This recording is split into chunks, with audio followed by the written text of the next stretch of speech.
Oh ya, terima kasih. Ya, leasing keuntungannya apa sih? Kok sepertinya banyak gitu ya, yang perusahaan itu lebih memilih gitu memperoleh aset melalui leasing daripada melalui pembelian langsung ataupun melalui pembelian secara installment. Ya. Pertama dari sisi lesi, ya, leasing ini merupakan ya, pembiayaan yang sepenuhnya itu pada tingkat harga, tingkat apa bunga ya, tingkat bunga yang tetap. Kemudian dari sisi lesi lagi, lesi yang menyewa ya. Ini bagi si penyewa ya, itu akan terlindung dari resiko kehilangan atau resiko kerusakan. Jadi misalkan leasing mesin fotokopi gitu ya. Kalau nanti mesin fotokopinya rusak, itu kita bisa minta tukar ya. Itu bagi keuntungan bagi si penyewa. Nah, kemudian fleksibel. Nah, fleksibel tadi ya kita bisa menukar kapanpun gitu ya, boleh. Harusnya boleh ya. Nah, kemudian leasing ini dianggap sebagai pembiayaan yang less costly ya, yang biayanya itu relatif mungkin lebih kecil ya daripada pembiayaan kalau kita misalkan beli aset tapi pakai utang cash dulu ya, kita utang cash kemudian cashnya baru kita belikan aset ya. Nah itu keuntungan leasing dari sisi lesi. Kemudian kalau dari sisi lessor, lessor di sini yang menyewakan itu biasanya adalah perusahaan-perusahaan jasa keuangan atau lembaga keuangan ya. Misalkan kalau motor gitu ya, misalkan Astra ya, Astra Finance, kemudian VIF, kemudian apalagi itu AIG dan sebagainya ya. Nah, jadi umumnya adalah lembaga-lembaga keuangan ya yang dia menjadi lessor ya, ada pembiayaan terkait leasing. Ya. Nah, keuntungan dari sisi lessor ya, karena tadi ada tingkat bunganya ya, ada fixed rate-nya ya, ada tingkat bunganya, maka bagi lessor kontrak leasing ini pasti akan menghasilkan ya interest revenue ya, ada interest marginnya di situ. Kemudian penjualan yang dengan leasing ya, itu bisa jadi bisa menjadikan penjualan itu justru lebih meningkat gitu ya, bisa menstimulasi penjualan ya. Kalau leasing motor gitu ya, kan kadang cuma itu ya, nyerahin KTP gitu, nyerahin KTP kemudian slip gaji sudah bisa memiliki motor. Memiliki di sini padahal bukan memiliki ya, tapi melising motor ya.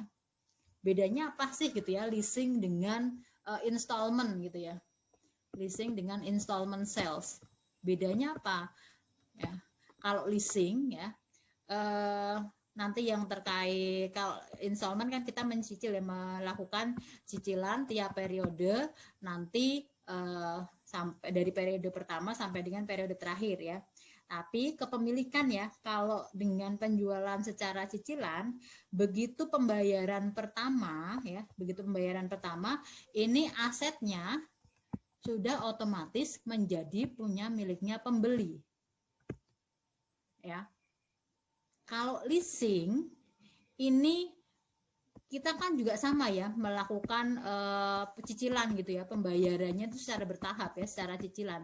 Tapi kepemilikan asetnya itu kalau nanti sifatnya finance gitu ya, seperti finance lease gitu ya, seperti kayak kita leasing motor atau leasing mobil ya, itu perpindahan asetnya itu dari lesi kepada lessor itu baru terjadi setelah cicilannya selesai.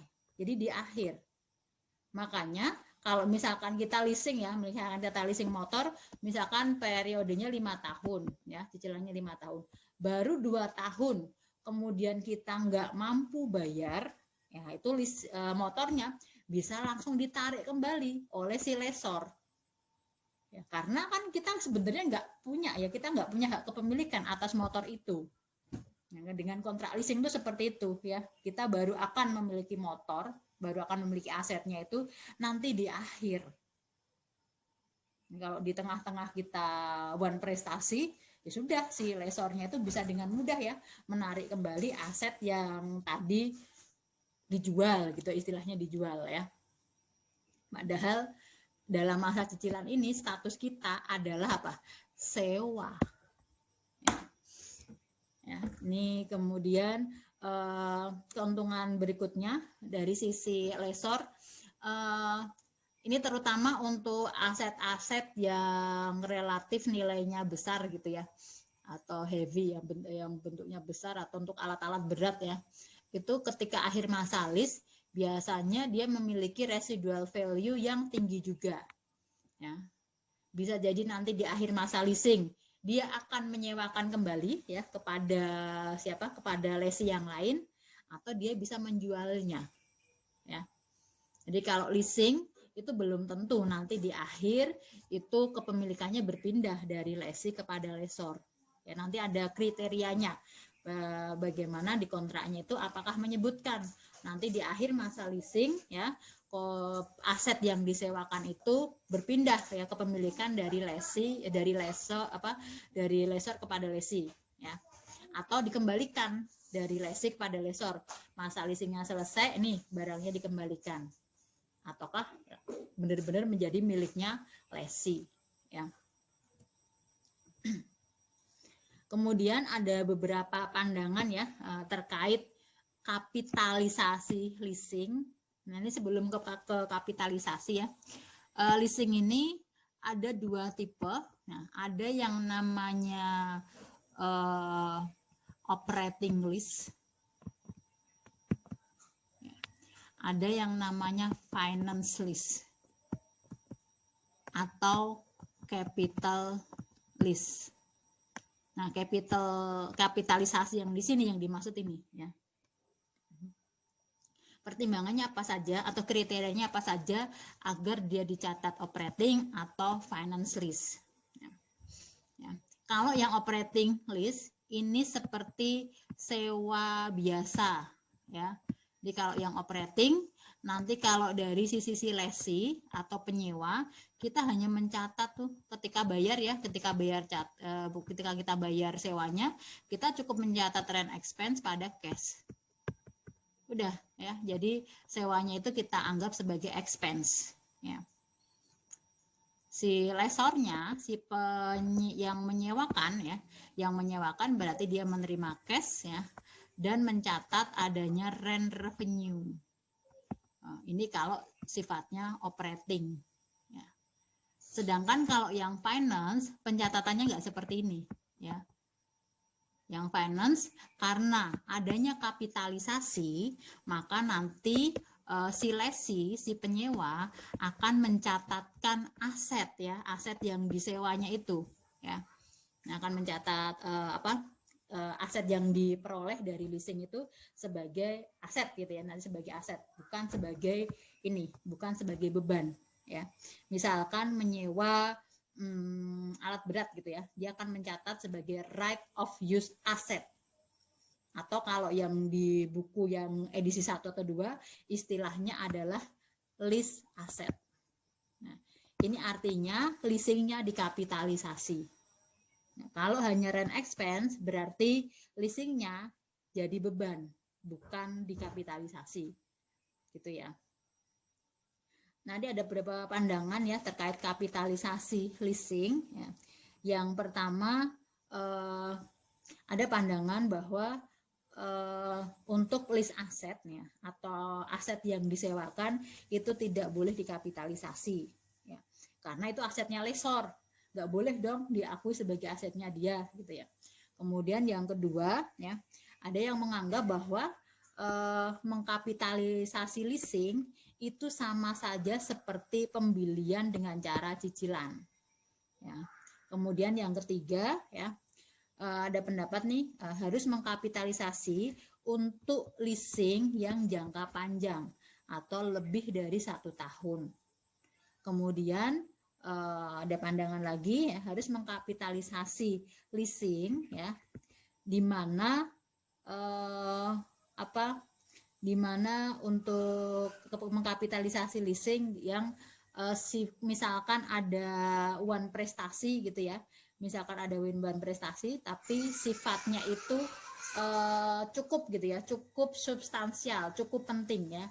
Kalau misalkan dia nggak bayar cicilan gitu ya, nggak bayar cicilan dan hukuman atau penaltinya itu misalkan kalau nggak bayar cicilan sekali maka bunganya 100%. Nah, untuk yang leasing-leasing seperti itu ada pendapat harus dikapitalisasi gitu ya.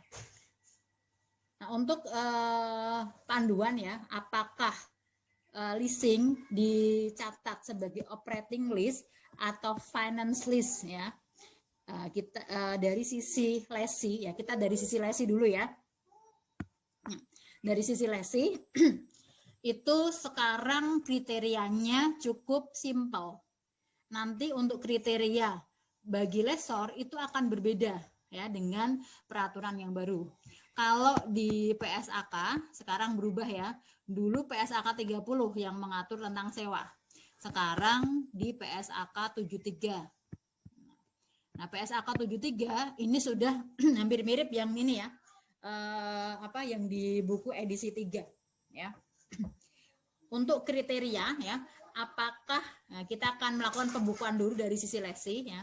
Apakah leasing itu dicatat sebagai operating lease atau sebagai finance lease? Kriterianya ada 2 ya. Apakah ini ya, kalau leasingnya itu lebih dari 1 tahun atau nilai dari aset yang disewa itu lebih dari $5.000 ya, maka otomatis akan dicatat sebagai finance lease. Kalau dicatat sebagai finance lease, maka nanti si lesi ya, si penyewa akan mencatat leasing ini ya, pas dia menerima aset dia akan mencatat sebagai right of use ya, aset.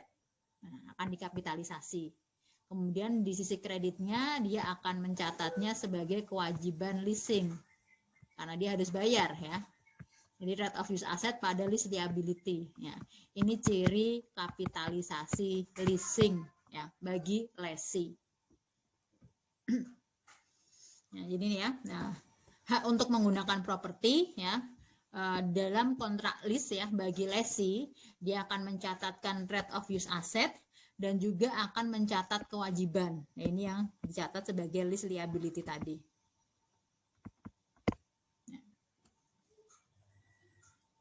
Nah, sebelum ke sini saya ingin menjelaskan sebentar mengenai istilah-istilah dalam leasing ya.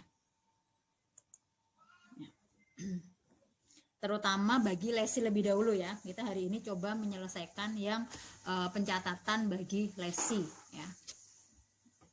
Nanti mungkin yang sering dengar ya, nanti ada istilah yang namanya title transfer. Kemudian istilah bargain purchase option. Kemudian yang ketiga ada nanti yang namanya implicit rate. Kemudian yang keempat incremental borrowing rate. Kemudian bagi lesi residual value, lease term, economic life.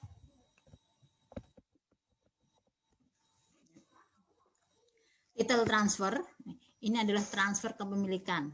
Kalau di dalam suatu kontrak leasing ya, nanti menyebutkan misalkan setelah masa leasing berakhir ya, maka asetnya akan berpindah dari lessor kepada lesi ya, berpindah kepemilikan.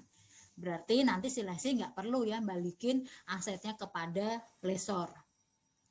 Kalau disebutkan pada akhir masa leasing aset harus dikembalikan ya kepada lessor, Berarti ketika masa leasingnya berakhir, si lesi harus mengembalikan aset tersebut ya kepada lessor. Nah, ini terkait transfer kepemilikan harus disebutkan ya di dalam kontrak. Kemudian bargain purchase option ya, tawaran ya atau opsi untuk opsi tawaran untuk pembelian. Artinya apa ya? Bargain purchase option ini adalah opsi ya tawaran yang diberikan dari lesi kepada lessor. Nanti di akhir masa leasing si lesi ini boleh membeli aset yang disewa. Ya, setelah masa leasingnya berakhir, itu nanti BPO-nya ini ya, bargain purchase option-nya ditanyain tuh sama si lessornya, mau di exercise nggak, mau diambil nggak, gitu ya. Kalau ada bargain purchase option. Berikutnya implicit rate, tingkat bunga implisitnya. Tingkat bunga implisit ini adalah tingkat bunga pinjaman yang nantinya digunakan oleh lessor ya dalam mencatat leasingnya ya, mencatat lease liability-nya dia menggunakan implicit rate ini. Ya, ini yang digunakan oleh lessor. Jadi lessor nanti pas perhitungan di awal ya, nilai dari present value kontrak leasingnya berapa, ya, lessor menggunakan implicit rate. Sedangkan lesi ya, lesi kalau dia tahu ya, kalau lesinya tahu tingkat bunga yang digunakan oleh lessor, maka lesi akan menggunakan implicit rate-nya lessor. Ya, kalau si lesinya tahu. Kalau lesinya nggak tahu, maka lesinya akan menggunakan incremental borrowing rate-nya dia sendiri. Ya. Jadi lesi, ya, pertama dia harus cek dulu ya, dia tahu nggak implicit rate-nya lessor. Kemudian kalau nggak tahu nih ya, kalau nggak tahu ya, tidak tahu implicit rate-nya, maka si lesi dia akan menggunakan incremental borrowing rate. Ya. Berikutnya residual value ya, residual value ini adalah nilai sisa ya, nilai sisa dari aset yang disewa ya pada akhir masa leasing. Ya. Nanti perlakuannya kita perhatikan ya bagi lesi, apakah nilai sisa ini kita jamin ya, guaranteed ya, digaransi atau tidak, atau unguaranteed ya, karena ini nanti mempengaruhi perhitungan dalam menghitung present value lease payment ya. Kalau ada residual value dari aset yang disewa, kemudian apakah dijamin atau enggak ya. Ini bagi lesi itu akan mempengaruhi perhitungan lease payment-nya ya. Kemudian lease term. Lease term ini adalah masa leasing ya. Periode dimulainya leasing sampai dengan periode selesainya leasing, itu lease term ya, lease term, masa lease. Kemudian economic life ya, kalau economic life adalah estimasi masa manfaat dari aset yang disewa ya. Lease term bisa sama dengan economic life, bisa berbeda ya. Ini beberapa istilah terkait leasing ya, dan dari sisi lesi ya terutama ya. Nanti kalau dari sisi lessor mungkin ada beberapa tambahan istilah ya.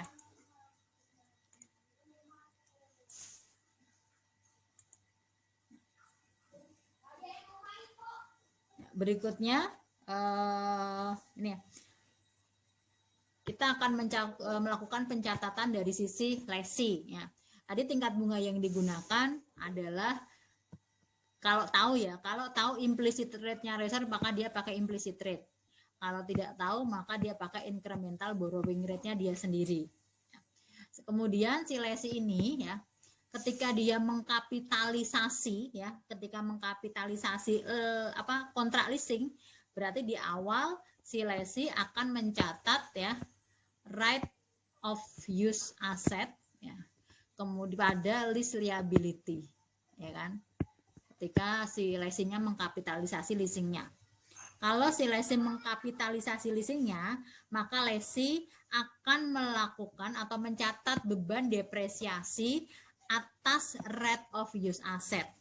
Jadi nanti di tiap akhir periode si lesi dia mencatatkan depreciation expense, kreditnya rate of use asset. Ya.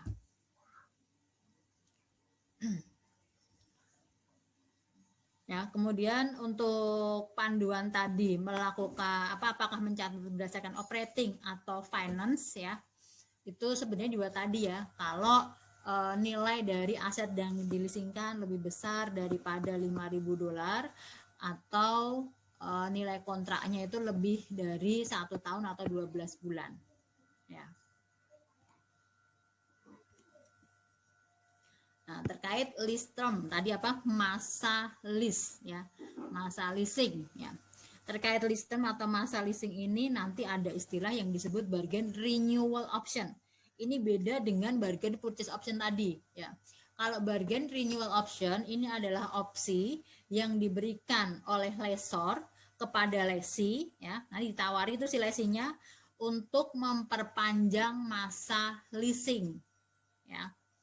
Si lesi ya, dia pertimbangannya akan mengambil bargain renewal option kalau periode perpanjangannya itu menguntungkan ya bagi lesi ya. Ini contoh untuk bargain renewal option ya. Misalkan ya Carrefour dia menyewa komputer ya, menyewa komputer dari Lenovo selama 2 tahun dengan nilai sewanya $100 per bulan per komputer. Ya. Kemudian ya, si Lenovo ini menawarkan kepada Carrefour, kalau si Carrefour ini mengambil itu ada tawaran tuh kalau memperpanjang kontrak sewanya ya, maka subsequently ya, subsequent berarti setelahnya ya, setelah 2 tahun ini ya, setelah yang periode 2 tahun di awal, si Carrefour bisa menyewa komputer dengan harga $10 per bulan per komputer untuk 2 tahun berikutnya ya. Berarti kan ini kan selisihnya lumayan ya, dari 100 ke 10. Nah, kalau seperti ini ya, nanti pertimbangan si lesi dia akan mengambil bargain renewal option tersebut ya. Kalau mengambil maka lease term-nya adalah 2 ya, ditambah 2 tahun ya. 2 tahun pertama ditambah 2 tahun berikutnya ya, bargain renewal option. Ya. Maka lease term-nya kalau di kasus ini adalah 4 tahun. Berikutnya ya, komponen apa saja yang diperhitungkan oleh lesi dalam menghitung lease liability atau rate of use asset ya, atau lease payment-nya ya, apa saja yang nanti diperhitungkan oleh lesi ya. Yang pertama adalah pembayaran cicilannya, pembayaran tetap per periodenya berapa ya, itu akan dihitung ya menggunakan present value. Jadi akan di present value kan itu ya seluruh pembayarannya. Kemudian yang berikutnya, nah, tingkat bunganya ya, yang jadi pertimbangan adalah tingkat bunga. Tingkat bunganya tadi kalau si lesi tahu incremental rate-nya, pakai incremental rate-nya lessor. Kalau tidak tahu maka pakai incremental borrowing rate. Ya. Berikutnya lagi yang harus dipertimbangkan dalam perhitungan lease payment adalah residual value yang dijamin ya. Nanti lihat nanti kita perhatikan ya, yang seperti apa sih residual value yang dijamin yang nanti masuk dalam perhitungan lease payment ya. Berikutnya ya, pembayaran ya, pembayaran oleh si lesi gitu ya. Pembayaran oleh si lesi ini waktunya kapan saja ya, apakah di awal ya, apakah di akhir ya, itu pembayarannya harus harus tetap ya.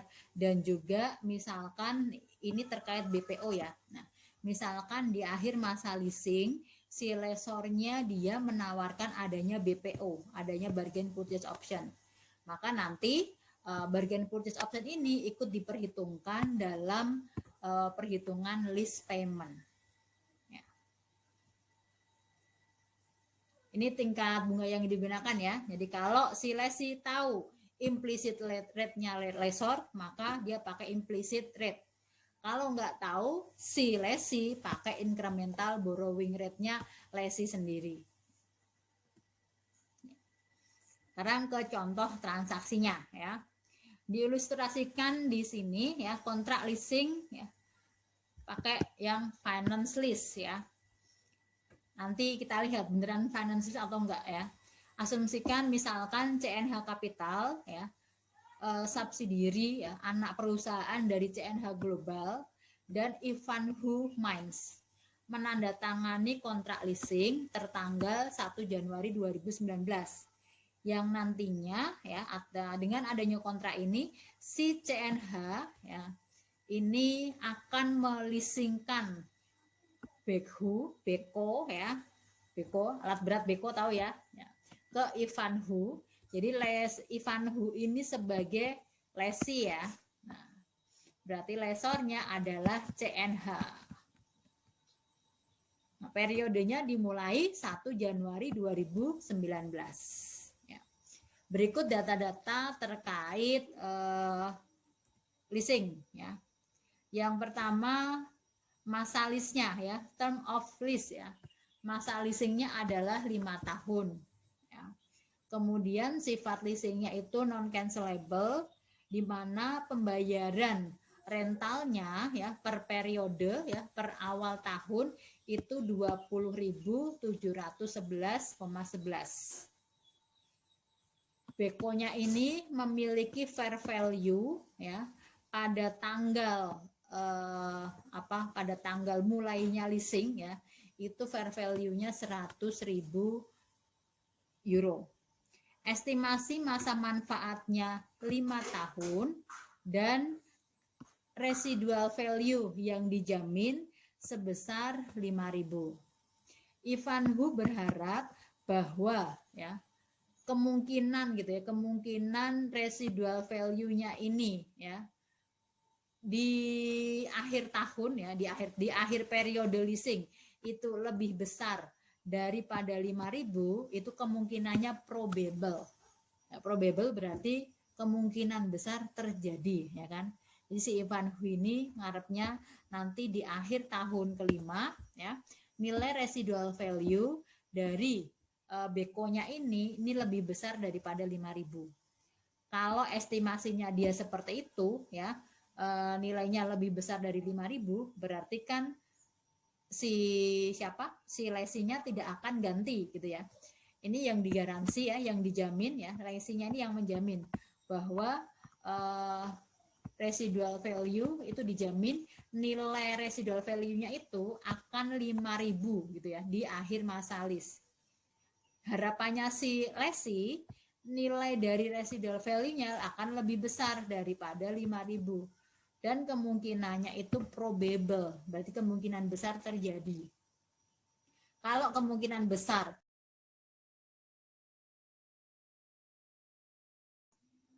oke, ya, maaf ya terputus, saya nggak nyadar tadi. Bentar. Sampai manakah tadi?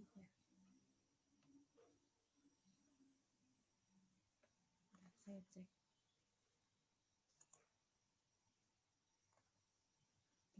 Oh, jaringannya ganti soalnya ini tiba-tiba.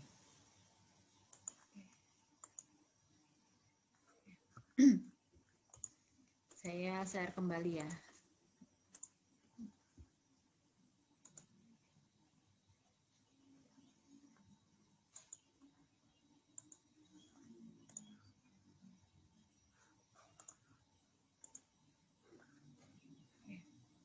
Sampai di mana tadi? Di sini bukan?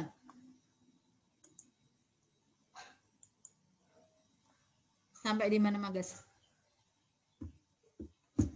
Iya, yang residual value tadi, Bu. Oh, baru sini ya berarti ya. Oh, berarti 5.000. baru aja keputusnya.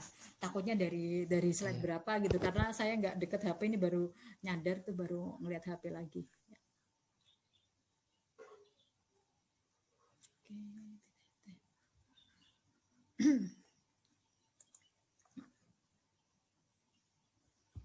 Ya, saya ulangi sedikit ya yang mengenai ini yang di poin kedua ya. Oh tadi di sini masa listnya ya, masa listnya 5 tahun, kemudian cicilannya ya, rental paymentnya tiap periode ini 20.711,11 dan dibayar tiap awal tahun. Nah, periode kapan pembayarannya ini nanti juga penting ya. Penting untuk menentukan apakah kita akan menggunakan present value annuitas due atau present value annuitas biasa ya. Ini karena pembayarannya di awal ya, nanti kita menghitungnya menggunakan present value annuitas due ya. Tahu ya bedanya ya yang annuitas biasa dengan annuitas due ya? Tahu ya. Kemudian fair value dari Beko-nya ini pada awal masa lease adalah 100.000 euro. Estimasi masa manfaatnya 5 tahun.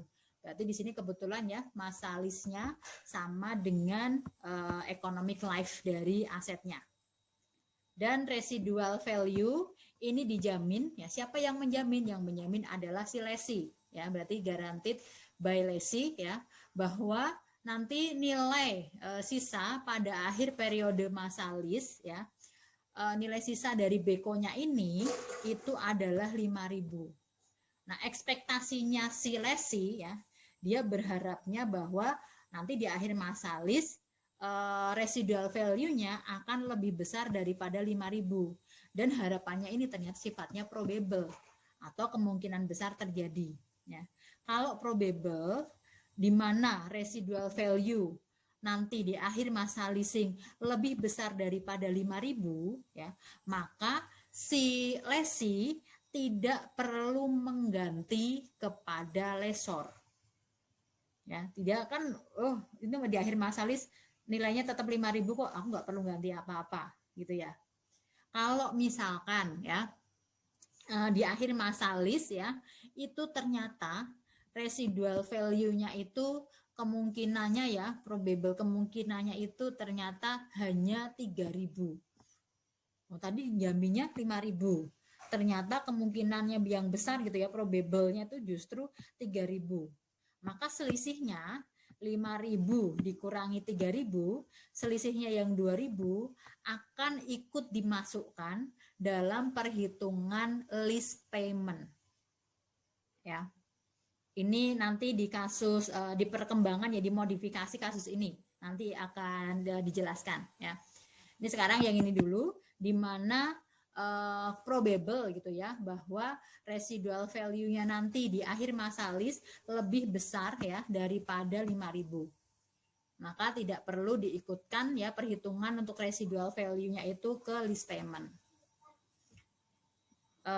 Penjelasan berikutnya, nah, kontrak leasingnya tidak ada bargain renewal option. Beko-nya akan dikembalikan kepada lessor, pada CNH ya, pada akhir masa lease. Berarti nggak jadi miliknya si lessee ya, karena di kontrak menyebutkan ini. Kemudian Ivanhoe incremental borrowing rate-nya 5% ya. Si Ivanhoe mendepresiasikan peralatannya secara garis lurus. CNH implicit rate-nya ya, implicit rate-nya CNH ini adalah 4% ya, implicit rate-nya lessor 4%. Ivanhoe is aware of this rate.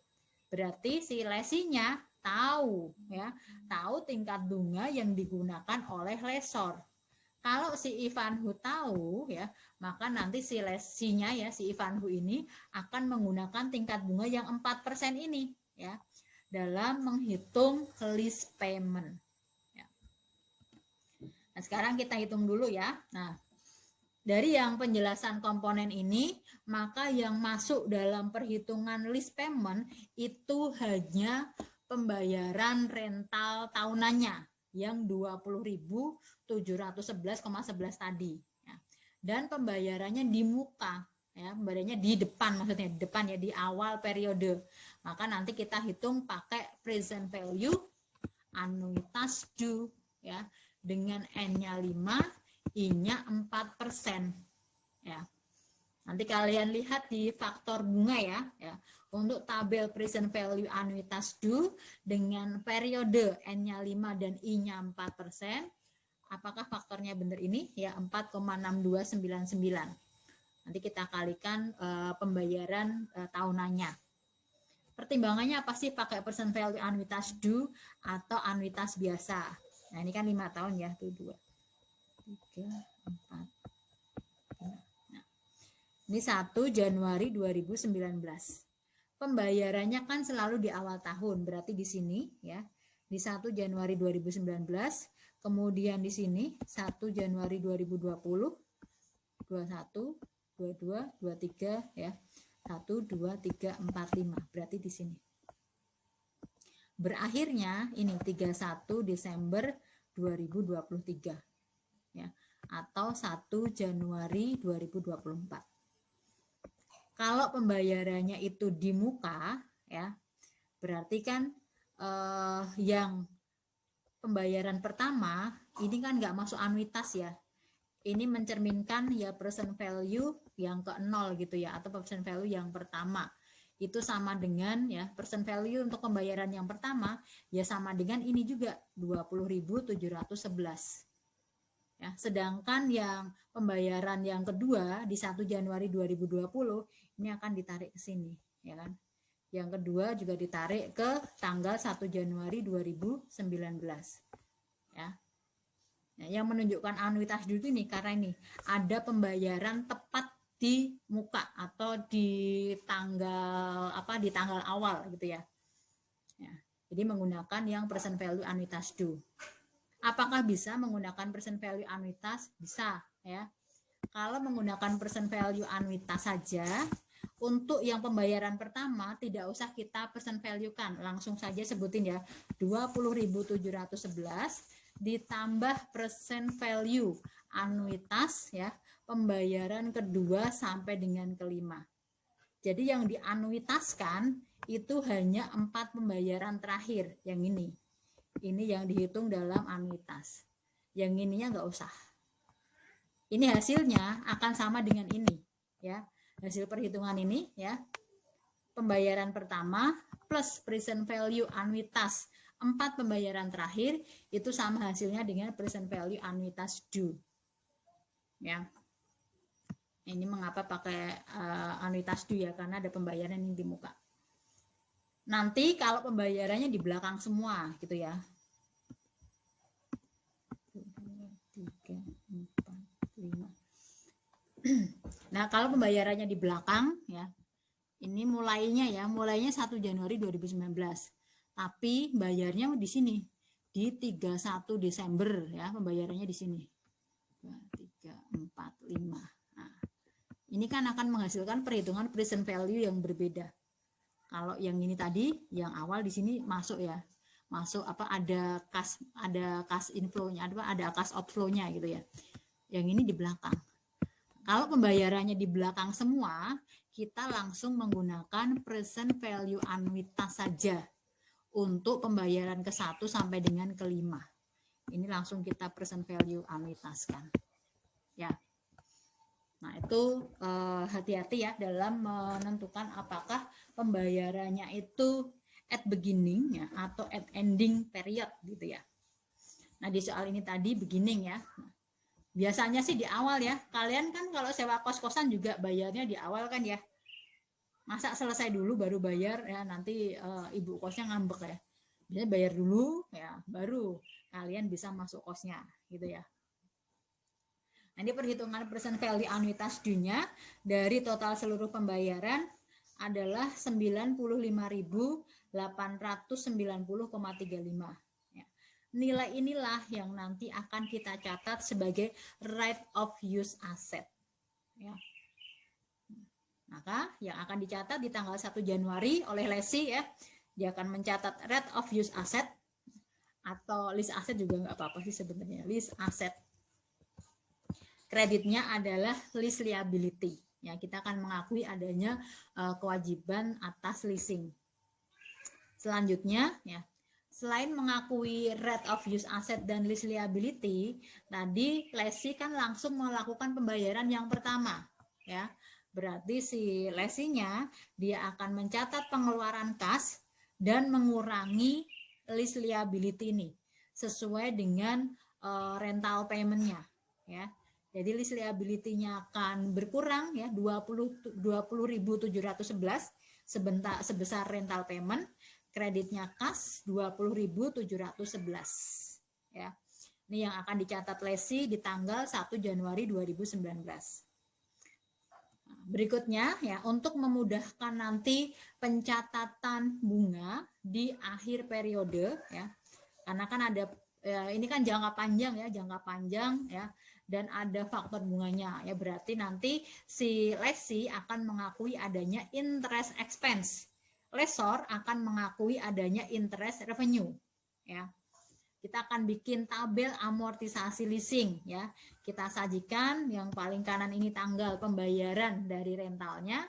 Kemudian kolom berikutnya ini adalah pembayaran rental tahunannya. Kemudian kolom pembayaran bunganya dan kolom pengurangan pokok utang leasingnya. Kemudian yang paling kanan ini adalah saldo atau carrying value ya dari list liability-nya, dari utang leasingnya. Nah, di tanggal 1 Januari 2019 kita hitung dulu tadi ya, menghasilkan present value dari list payment-nya itu 95.890,35. Tadi disebutkan di soal gitu ya, bahwa fair value dari asetnya itu 100.000. Kalau misalkan hasil perhitungan dari present value list payment-nya tadi ternyata lebih dari 100.000, kira-kira gimana? Misalkan hasil perhitungannya di sini 105.000 sekian. Ya, hasil perhitungan present value-nya misalkan 105.000 sekian. Kira-kira yang akan dicatat sebagai list liability berapa? Apakah 105.000 itu atau 100.000 ini?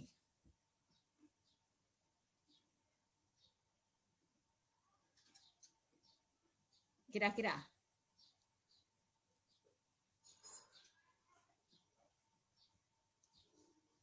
nggak tahu.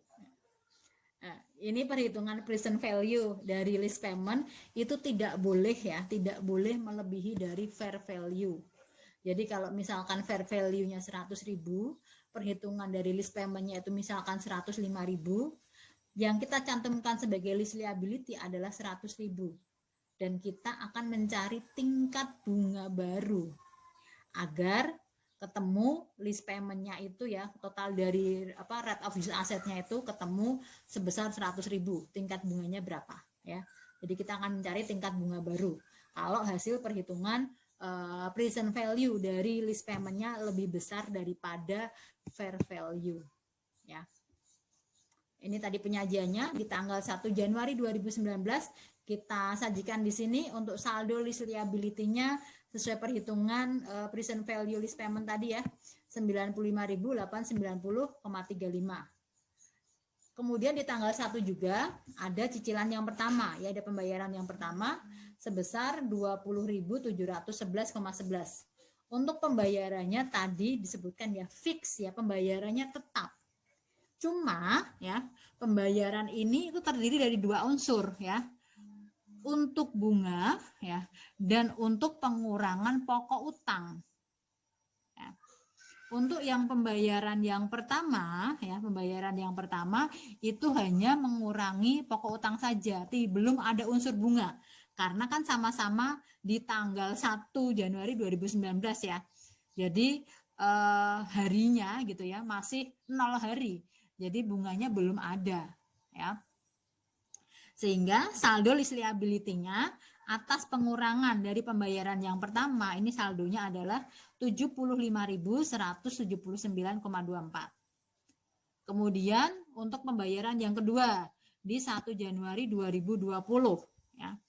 Pembayaran tahunannya tetap ya 20.711 ya.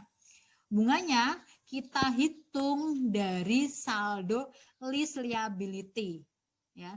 Jadi yang 3.007,17 ini kita peroleh dari 4% kalikan ini, kalikan 75.179,24 ya. diperoleh 3.007,17. Ya. Kalau dari porsi 20.711 ini 3.007 sebagai bunga, maka sisanya, selisihnya yang 17.703 ini akan dicatat sebagai pengurangan pokok utang leasingnya. Nah, sehingga saldo utang leasingnya akan menjadi 57.475,30. Kemudian pembayaran yang ketiga, ini juga sama ya. Pokoknya cicilannya tetap sama, 20.711. Ini yang bunganya kita peroleh dari 4% kali 57.475,30 ya, dapat 2299. Dari yang 20.711, 2.299 ini sebagai bunga. Selisihnya ini sebagai pengurangan utang pokok. Ini 18.412. Nah, sehingga list liability-nya 39.063. Nah, gitu seterusnya ya. Nah, sampai dengan nanti yang periode terakhir ya. Untuk yang bunga ini tinggal menyesuaikan saja ya. Untuk yang list liability yang 19.914 ini langsung masuk ke sini ya. Karena di periode terakhir pasti utangnya ini akan berkurang semuanya ya. Selisih antara annual lease payment dengan pengurangan atas lease liability ini akan langsung kita catat sebagai bunga. Jadi bunganya nggak perlu perhitungan dari 4% kali 19.914. Karena bisa jadi mungkin ada selisih ya, walaupun mungkin selisihnya nggak banyak. Tapi biar perhitungan kita bulat gitu ya, ini langsung hasil pembulatan saja ya. Hasil pengurangan dari 20.711 dikurangi 19.914,62. Nah, maka diperoleh nih bunga di periode terakhir 796,49. Nah, selanjutnya kita akan melakukan penjurnalannya ya. Tadi di 1 Januari 2019 sudah ya. Kemudian di akhir periodenya di tanggal 31 Desember 2019 kita akan mengakui adanya bunga yang ini. Nah, di sini kan tanggal 1 Januari 2020, Bu. Kok kita jurnal gitu ya. Yang 1 Januari 2020 itu pembayarannya ya. Pembayaran cashnya dari lesi kepada lesor.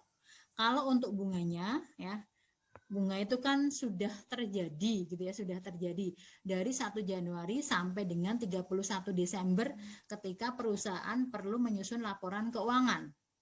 Nah, sehingga di tanggal 31 Desember kita perlu melakukan jurnal penyesuaian untuk pengakuan bunga ya, yang atas ini. Nah, kita akan catat ya debit interest expense ya 3.007, kreditnya kan belum dibayar ya ini ya, yang 20.711 kan baru dibayar nanti 1 Januari 2020. Maka interest expense ya, ini akan kita catat sebagai lease liability sebesar 3.007,14.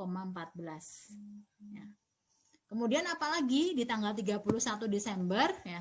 Tadi kalau sifatnya finance lease ya dan si lesi mengakui adanya right of use asset, maka lesi harus melakukan depresiasi ya. Maka kita akan mendepresiasikan aset tetap tadi ya, right of use asset ya. Tadi normalnya si lesi menggunakan metode garis lurus dalam mendepresiasikan asetnya. Maka si lesi, si Ivan Hu akan mencatat ya beban depresiasi. Kreditnya bukan akumulasi depresiasi ya, karena kan asetnya ini bukan asetnya dia gitu ya, tapi asetnya lesor. Ya, dia akan mendepresiasi aset ini sebagai pengurang dari right of use asset. Jadi aset yang berhak untuk digunakan gitu ya. Nilai dari present value lease payment-nya tadi 95.890,35 kita bagi dengan lease term-nya ya, 5 tahun. Maka jurnalnya beban depresiasi pada rate of use asset 19.178,07. Nah, ini yang dicatat di tanggal 31 Desember 2019. Penyajiannya di laporan keuangan ya. Pertama di neraca ya, rate of use asset ini merupakan bagian dari non current asset ya. Itu akan kita sajikan di neraca. Kemudian yang masuk current liability ini adalah list liability yang nantinya akan dibayar di tanggal 1 Januari 2020 ya. Jadi kayak semacam utang yang mau jatuh tempo di tahun depan gitu ya. Jadi bagian dari list liability yang akan jatuh tempo. Ini masuk ke list liability yang current. Sedangkan sisanya yang list liability yang belum akan jatuh tempo akan masuk di bagian non current liabilitas. Ya. Kemudian yang tersaji di income statement itu adalah terkait interest expense dan juga depreciation expense yang dicatat pada 31 Desember 2019. Nih, ya. Jurnal selanjutnya ya, untuk pembayaran yang kedua di tanggal 1 Januari 2020. Maka kita akan bayar ya debit list liability ya sebesar 20.711 ya. Ini yang 3.007,17 ini bagian dari list liability yang dicatat di tanggal 31 Desember ya. Yang ini. Nah, tapi yang dibayar kepada lessor itu tetap sebesar rental payment-nya ya, yang tahunannya 20.711 ya. Ini pembayaran yang kedua ya, list liability pada cash 20.711,11.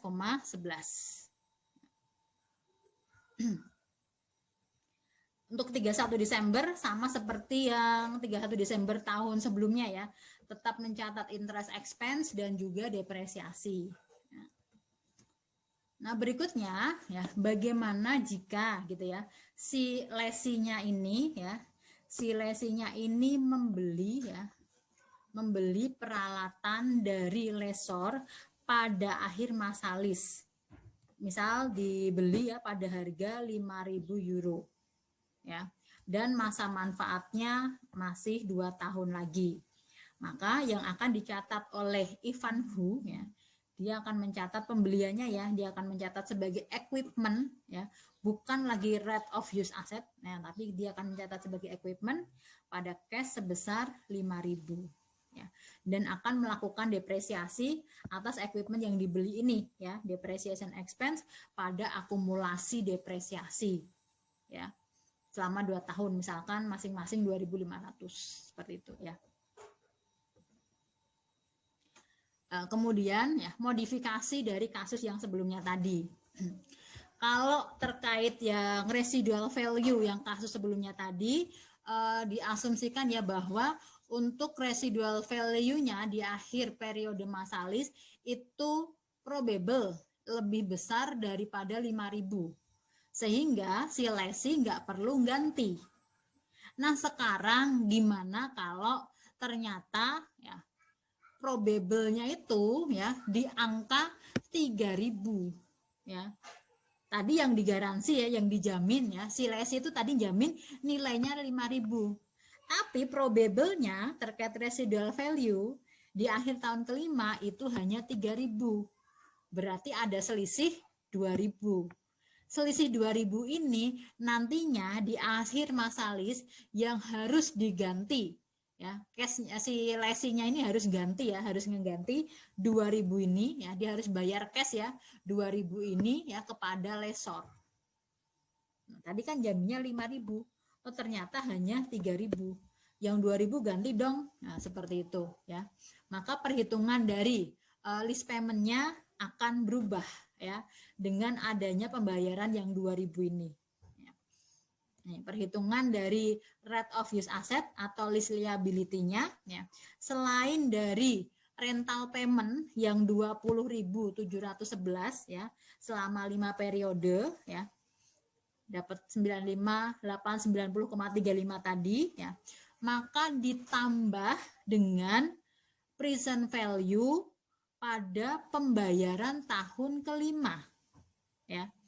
Jadi tahun kelima nah, dia akan perlu bayar 2.000 nih. Ini akan kita present value kan ya.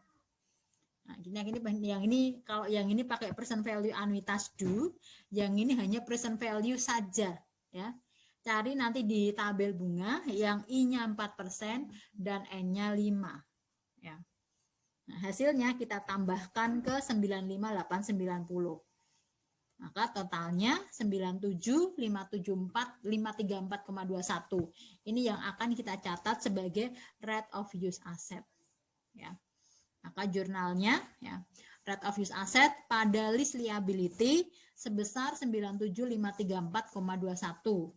Dan pembayaran pertama ya list liability pada cash 20.711,11. Ini tabelnya ya sedikit berbeda dengan yang tadi ya di angka ini ya. Ini angkanya pasti beda. Karena di awalnya di sini sudah berbeda dengan yang tanpa penggantian yang 2000 tadi ya. Kalau caranya sama ya. Ini yang bunga 3072 adalah hasil perkalian antara 4% dikalikan 76823 dan seterusnya ya. Kemudian nanti di tahun terakhir ya, di tahun terakhir ketika mengembalikan ya, ketika mengembalikan aset ini kepada lesor, maka si lesi kan bayar 2000 ya. Nah, ini yang dibayar oleh lesi, kemudian ini terkait bunga ya. Jadi yang komponen 2000 ini 76 itu bunga dan pokoknya adalah 1923,18. Ya. Pencatatannya ya untuk rentalnya sama seperti tadi ya. Ini sekedar tabel perbandingan ya. Yang sebelah kiri ini kalau jurnal yang dengan pembayaran 2000 tadi ya, ada expected payment kepada lesor di akhir masa lease. Kalau yang sebelah kanan, ini sebelah kiri ya, sebelah kanan, yang ini sebelah kiri, ini sebelah kanan ya. Sebelah kanan yang tanpa adanya pembayaran yang 2000. Ini jurnal yang awal tadi, yang kasus yang pertama ya. Yang perhitungan rate of use asetnya 95890 ya.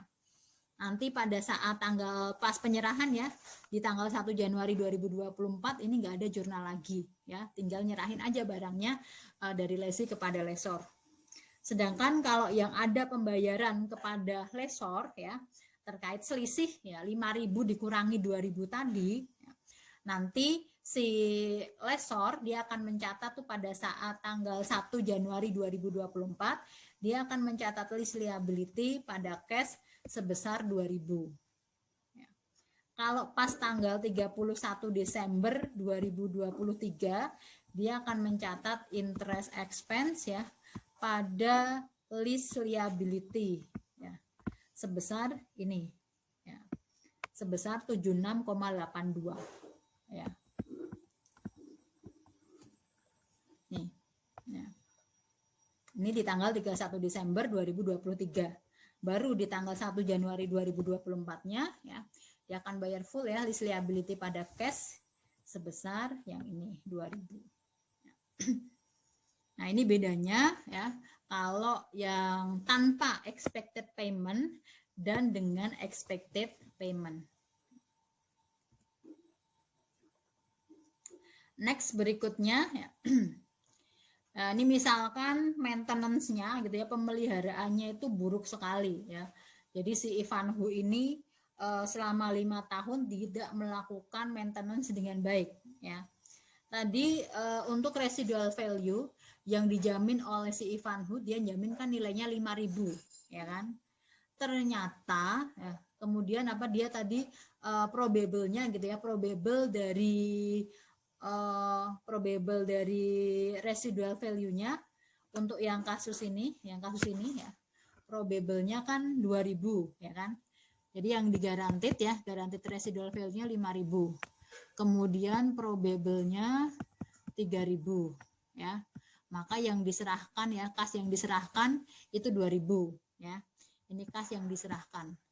Nah, ternyata pada saat pengembalian ya barangnya dari lesi kepada lesor karena pemeliharaan yang buruk ini itu nilai sisanya jadi 0. Udah rusak, udah bener-bener dijual pun nggak laku gitu ya, udah bener-bener rusak. Nah, kalau seperti itu ya, nanti si lesor minta ganti ya, minta ganti pokoknya gitu ya. Minta ganti bahwa Kan kamu jaminnya 5.000 gitu ya. Nah, sekarang ini jadi turun seperti ini gitu ya. Maka si lesi ya, dia akan mencatatkan ya aset yang dikembalikan itu zong gitu ya, nilainya jadi 0, itu sebagai loss. Yang 2000 ya, yang 2000 kan sudah dicatat ya dia ya. Yang 2000 dia mencatatnya ini list liability pada cash. Nilai residual value-nya dari 5.000 jadi 0. Ya, yang 2000 memang dia mencatatkan ya, dia memperhitungkan sebagai list liability, sedangkan yang 3.000 ya, atas penurunan nilai sisa ini dia akan mencatatkan sebagai kerugian ya, loss on list pada cash ya. Ini dia harus membayar lagi nih, jadi si lesinya harus bayar tambahan lagi sebesar 3.000 kepada lessor gitu ya. Ini jurnal kalau yang dengan expected payment yang 2000 tadi. Kalau awalnya jurnalnya yang ini ya. Kalau awalnya yang no expected payment ya, kalau yang tanpa expected payment sebelumnya, maka ketika asetnya akan dikembalikan dan nilai sisanya 0, seluruhnya yang 5.000 ini akan dicatat sebagai loss ya oleh lesi. Dia akan mencatat loss on list dan akan menyerahkan cash sebesar 5.000 kepada lessor. Nah, ini kalau terjadi penurunan atas nilai sisa. Selanjutnya ya, mengenai bargain purchase option ya. Kalau bargain purchase option ini perlakuannya ya sama seperti residual value yang dijamin yang dengan expected payment tadi, yang dengan expected payment berapa? 2.000 tadi. Perlakuannya sama seperti itu ya. Nanti nilai dari bargain purchase option-nya akan kita perhitungkan present value-nya ya. Jadi bargain purchase option ini oleh lesi ya akan diperhitungkan sebagai penambah present value dari list payment ya. Treatmentnya gitu ya, efeknya itu sama seperti guaranteed residual value ya yang dengan expected payment. Jadi nilai dari BPO-nya harus dikapitalisasi ya. Untuk jurnalnya juga sama ya, nanti jadi tinggal mengganti aja nih ya. Yang 2000 ini sebagai BPO, bargain purchase option-nya berapa? Ya, misalkan 2000, ya sudah perlakuannya sama ya 2000, kita present value kan dari tahun kelima ke tahun sekarang gitu ya. Dapatnya berapa? Kita tambahkan ke perhitungan present value dari payment-nya. Ya.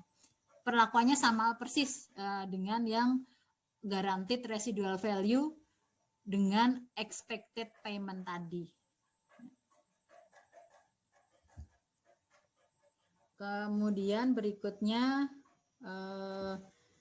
residual value ya, ada residual value tapi tidak dijamin ya.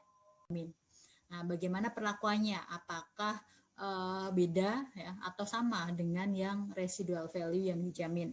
Nah, kalau dari sisi lesi ya, dari sisi lesi yang akan masuk dalam perhitungan ya, dalam perhitungan present value list payment ya, itu hanya yang guaranteed residual value saja ya. Itu pun kalau tadi misalkan dari yang digaransi dengan nilai probable-nya itu ada selisih ya. Maka baru diperhitungkan selisihnya ya dalam perhitungan present value list payment. Sedangkan kalau yang unguaranteed residual value itu sama sekali tidak diperhitungkan ya dalam present value list payment. Ya, di sini misalkan Hathaway Disposal, ya, di lessornya, kemudian lesinya Marks and Spencer menandatangani kontrak leasing tertanggal 1 Januari 2019. Persetujuan leasing ini ya, ini mengharuskan nanti si Hathaway sebagai lessor itu memberikan itu ya, akan menyewakan peralatannya nih namanya cardboard compactors. Ya, nggak tahu tuh alat kayak gimana ya. Tapi compactor ya, ini alat yang disewakan dari Hathaway kepada Marks and Spencer. Kemudian informasi terkait leasingnya, yang pertama lease term-nya, masa lease-nya 3 tahun, non cancelable, tidak bisa dibatalkan, dan rental pembayaran rental tahunannya ya 17.620,08 dan dibayar tiap awal periode, tiap awal tahun. Compactor memiliki cost ya dan fair value pada commencement tuh pada tanggal pelaksanaan awal dari leasingnya itu adalah 60.000 pound sterling ya. Kemudian estimasi economic life-nya itu 7 tahun dan expected residual value-nya itu 12.000 pound sterling, which is ya dimana tidak dijamin ya. Kalau ini tidak dijamin ya kita abaikan dalam perhitungan minimum lease payment ya, dalam perhitungan present value lease payment-nya ya. Maka kemudian kita hitung dulu ya. Sebentar, ini terkait tambahan lagi ya. Tidak ada bargain renewal option. Kemudian compactornya akan dikembalikan kepada Hathaway pada akhir masa lease. Implicit rate-nya lessor tidak diketahui oleh lessee. Incremental borrowing rate-nya lessee 6% ya. Maka kita akan memperhitungkan present value dari lease payment-nya ya, yaitu rental payment-nya 17.620,08. Ini kita perhitungkan present value anuitas due-nya ya. Periodenya lease term-nya 3 tahun, bunganya karena lessee-nya nggak tahu incremental, nggak tahu implicit rate-nya lessor, maka dia menggunakan incremental borrowing rate-nya dia sendiri. Dari perhitungan present value anuitas due ini ya, diperoleh 49.924 sekian ya. Ini yang akan kita catat sebagai rate of use asset ya. Yang unguaranteed residual value tadi tidak dimasukkan dalam perhitungan. Nah, sehingga jurnal di tanggal 1 Januari ya, lessee akan mencatat rate of use asset ya pada lease liability sebesar 49.924,56 ya. Dan mencatat pembayaran yang pertama ya lease liability pada cash ya sebesar 17.620,08. Ini tabel amortisasi leasingnya ya. Perhitungannya sama seperti tadi ya, untuk lease payment-nya ini tetap. Nah, di mana lease payment-nya ada komponen bunga dan ada komponen pengurangan dari pokok utang leasingnya ya. Nanti tetap sama ya, di akhir periode akan mencatat jurnal ini ya, mencatat bunga ya, dan juga mencatat depresiasi. Nah, ini jurnal yang dicatat oleh Marks and Spencer ya. Di tanggal 31 Desember 2019 akan mencatatkan interest expense ya pada lease liability sebesar 1.938,27 dan mencatatkan beban depresiasi pada rate of use asset ya. Nilai dari rate of use assetnya ya, ini rate of use assetnya dibagi dengan lease term-nya bagi 3 tahun. Kemudian pencatatan pembayaran yang kedua, lessee akan mencatat lease liability pada cash sebesar 17.620,08 dan pencatatan di tanggal 31 Desember ya. Lessee akan mencatat interest expense ya pada lease liability, ini bunga yang ini ya, 997,41 yang ini. Dan mencatat depresiasi di tahun kedua ya. Depresiasinya sama ya, per tahunnya 16.641,52. Kemudian pembayaran yang ketiga ya, lease liability pada cash ya 17.620,08 dan amortisasi atau depresiasi yang terakhir ya dia akan mencatat depreciation expense pada rate of use asset 16,641,52. Yang bunganya udah nggak lagi ya, udah nggak ada nih.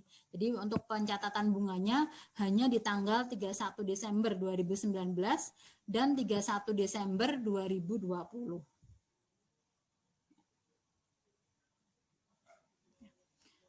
Berikutnya ini sedikit saja ya, kalau untuk menilai apakah tadi leasing itu dengan operating lease atau finance lease, ya acuannya kan ada dua ya.